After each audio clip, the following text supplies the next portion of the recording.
Sounds of the Week on iRadio. Corruption metana bigger too much. The bigger violation of the law, bigger too much. I think the time has come, we should fire a squad, not even sitting.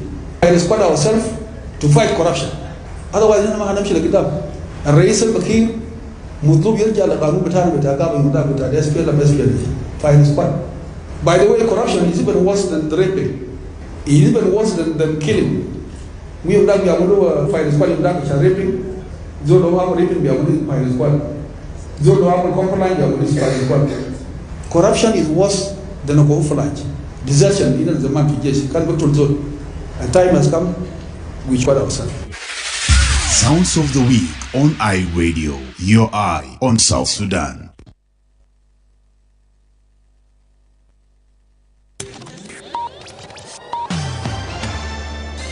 Live from Juba, on air and online. This is iRadio News. Hello, good afternoon. This is iRadio News. First, here are the headlines. Political analyst Dr. Abraham Nyon says Vice President Taban Deng's firing squad proposal of executing those found guilty of corruption would be a very extreme punishment, especially in a very fragile environment like South Sudan. Activist Edmond Yakani says the closure of embassies by South Sudan's traditional allies reflects their disappointment with the political leaders' lack of commitment to peace. And the Ministry of Petroleum has announced that the South Sudan's crude oil has reached to the marine terminal at Port Sudan, ready for export to the international market. This is stories and more coming to you in this news bulletin with me, Lasuba Memo. And now the news in detail. Political analyst Dr. Abraham Nyon says Vice President Taban Deng's firing squad of executing those found guilty of corruption would be a very extreme punishment, especially in a very fragile environment like South Sudan. Speaking after the country's first ever National Trade Forum on Monday, Vice President Taban Tengai, who also chairs the infrastructure cluster, proposed this as a viable solution to combat rampant corruption. His view was prompted by a report that Juba Electricity Distribution Company, known as JETCO, is losing an estimated $8 million annually due to electricity theft, facilitated in part by insiders within the system. Vice President Deng expressed deep frustration over unchecked corruption and power theft, especially within the company, and warned that continued mismanagement could lead to the collapse of key national institutions. Reacting to Vice President Dr. Taban Dengai's Monday's statement, Dr. Nyon said the proposal of executing those found guilty of corruption would be a very extreme punishment, especially in a very fragile environment like South Sudan. According to Dr. Nyon, this type of proposal, if enforced, would put lives of up to 70% of current government officials in danger.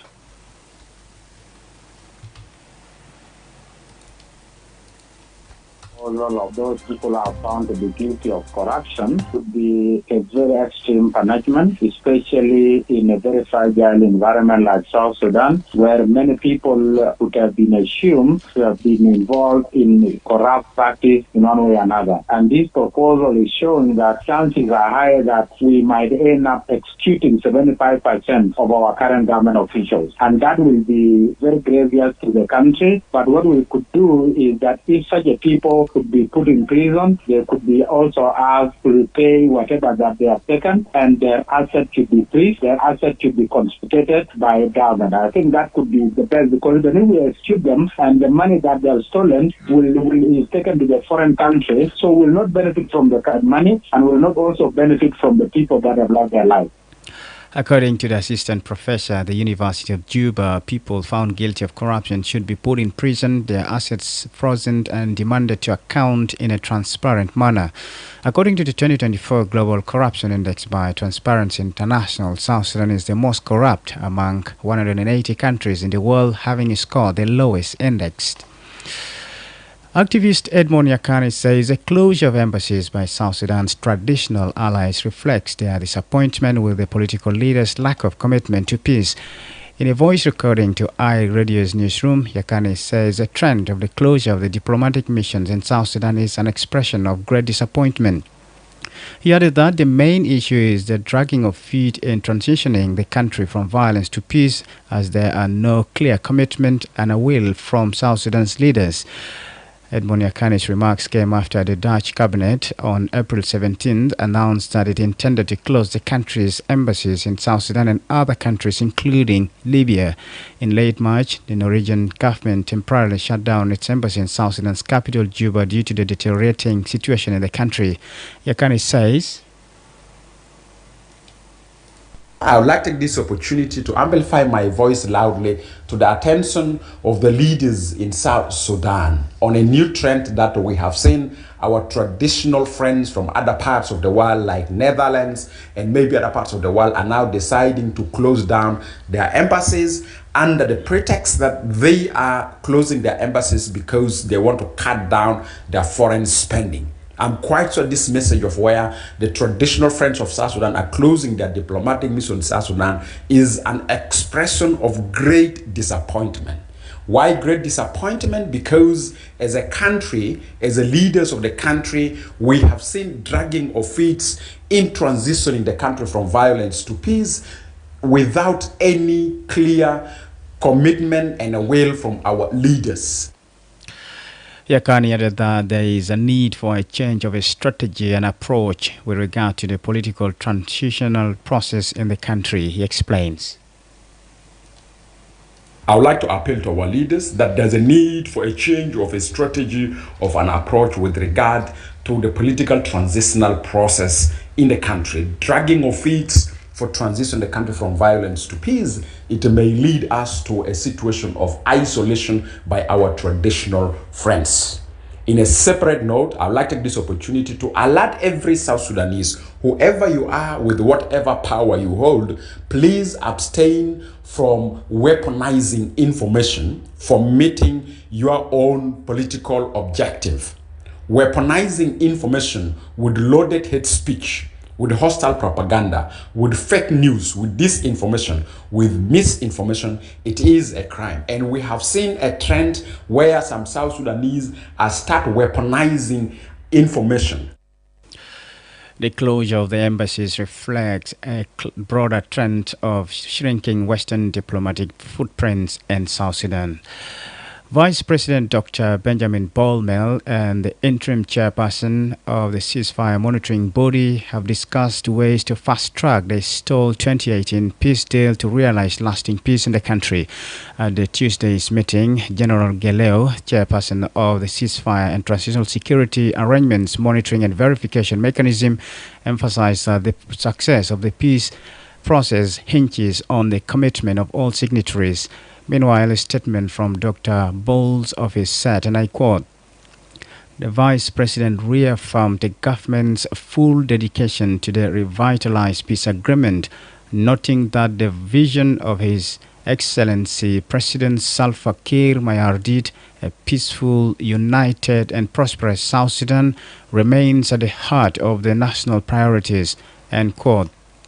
The statement further stated that Dr. Bowles stressed that peace is a cornerstone of South Sudan's economic transformation, adding that with stability, South Sudan can unlock investment, expand agriculture, build infrastructure, create jobs, and uplift communities across the nation. Vice President Bowles reportedly called for collective responsibility to safeguard peace, adding that it is not only essential to maintaining the current grains of peace, but also to building the trust and unity that South Sudanese need to move forward.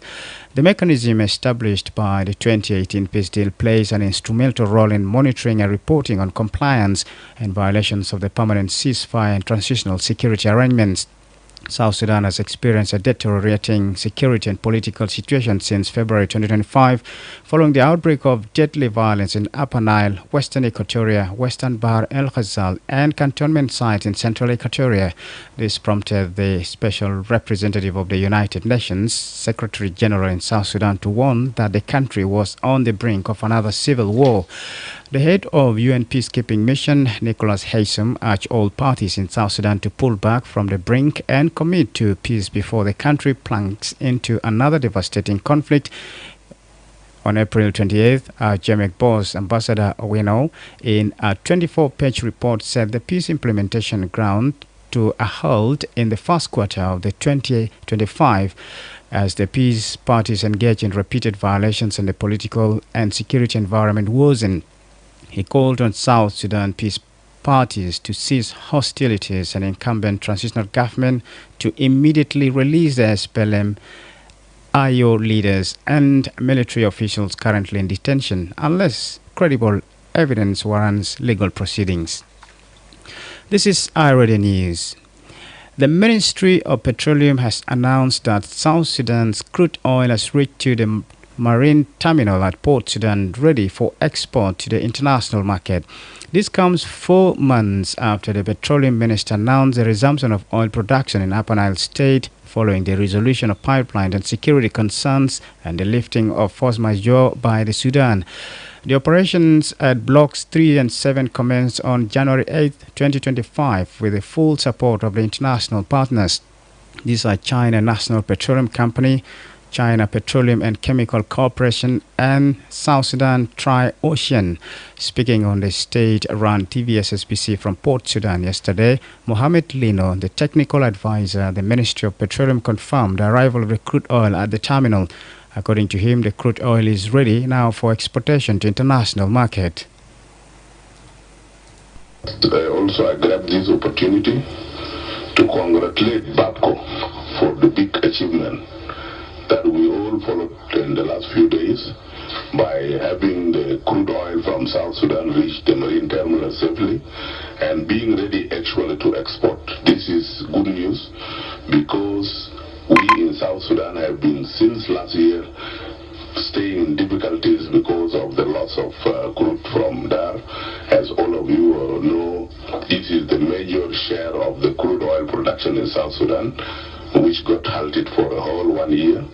But thank God, with your efforts and your dedication, we are able to bring this back now. So thank you so much. And we hope that all our discussion today will all input into the better and improvement of the industry and also our performance.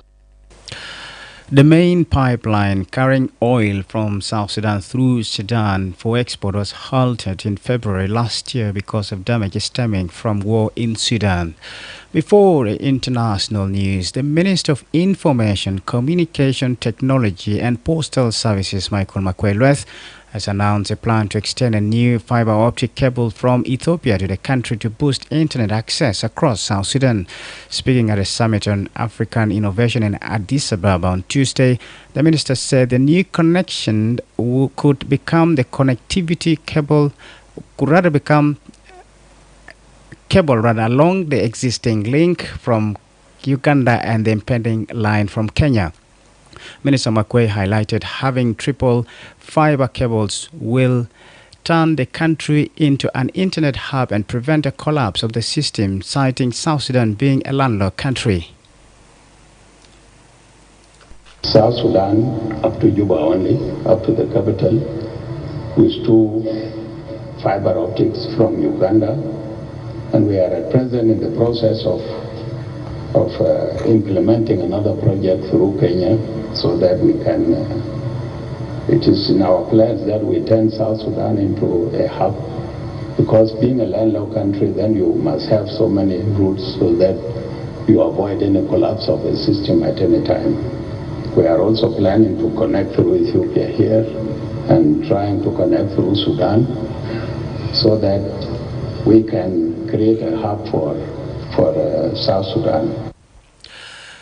Minister Makwe further pointed out that energy shortages remain a major barrier to development, especially in the telecommunications sector.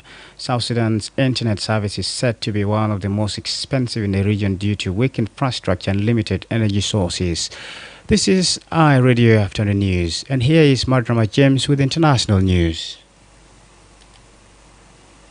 Nigeria has appointed a new commander for its fight against insurgency in the northeast after a renewed attack in the last 4 months that have killed several civilians and soldiers in the region. The military appointed Major General Abdusalam Abubakar as its 15th commander in the fight against Boko Haram ISWAP insurgency in the northeast. Ruben Kavungaya, a spokesperson for the operation, said in a statement. Abubakar's previous role included deputy commander of the Nigerian Defense College and commander of a major security operation in the north-central Nigeria. Elsewhere, Pakistan's information minister says that the country has credible intelligence that India intends to launch a military strike within the next 24 to 36 hours. Ataullah Taril's comments come after India accused Pakistan of supporting militants behind an attack in Indian administered Kashmir that killed 26 tourists last week. Islamabad rejected the allegations. Harar said that India intends to use the attack as a false pretext for a strike and that any such military advance by India would be responded to assuredly and decisively. Finally,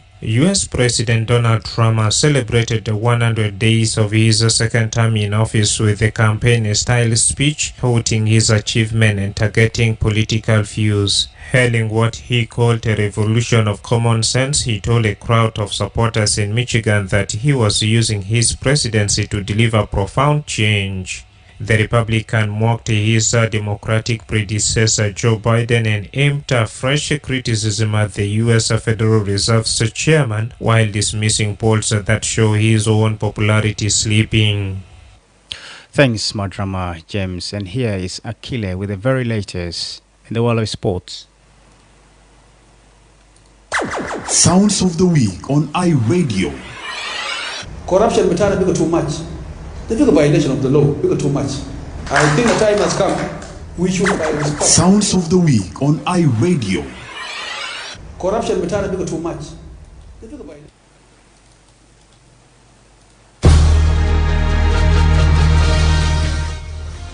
In the South Sudan Premier League, leaders Qatar FC forced a draw against Buffalo and earned a valuable point after the two teams tied 3-3 yesterday. With this draw, Qatar remains at the top of the league, 5 points ahead of second place Jammus, which has 4 postponed matches. Today, Al Merrikh Bentiu will face the resurgent Olympic Reng, while Koryom will face Awil United in the third place match. Meanwhile, the Competitions Committee of the South Sudan Football Association, or SSFA, has officially announced that the South Sudan National League for the 2024-2025 season will kick off on May 9, 2025. The committee also set May 5, 2025 as the deadline for the local associations to submit the names of their respective First Division champions to the SSFA Competition Department. Arsenal must come from behind to reach the Champions League final after Ousmane Dembele's early strike gave Paris Saint-Germain victory at Emirates Stadium. Dembele stunned Arsenal when he swept home a low finish only 4 minutes into the semi-final first leg. PSG dominated the early stages with a relentless attacking assault, which saw Arsenal keeper David Raya make a superb save from teenager Desire. The Horse survived without further damage to walk their way into contention, and once again giant Italian keeper Gianluigi, as he was against Liverpool and Aston Villa earlier in the competition, was PSG's hero. That's all from the world of sport. Thank you, Emmanuel Joseph Akile. This is iRadio News, and to end this bulletin, here is a recap of the headlines.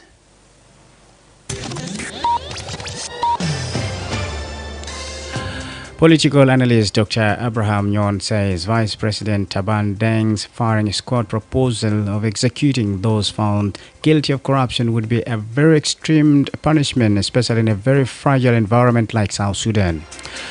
Activist Edmund Yakani says the closure of embassies by South Sudan's traditional allies reflects their disappointment with the political leaders' lack of commitment to peace. And the Ministry of Petroleum has announced that the South Sudan crude oil has reached to the marine terminal at Port Sudan, ready for export to the international market. Third stand of iRadio News. If there is a story or an event you would like iRadio to cover or report about, please send us a text message at +211 925 287 It's also a WhatsApp number. Follow us on X at iRadio Juba, like our Facebook page iRadio, subscribe to our YouTube channel at iRadio South Sudan. You can also visit our website and listen to us online at www.iradio.org. Stay tuned for news in Arabic at 1:30. I am Lasuba Memo. Thank you for listening.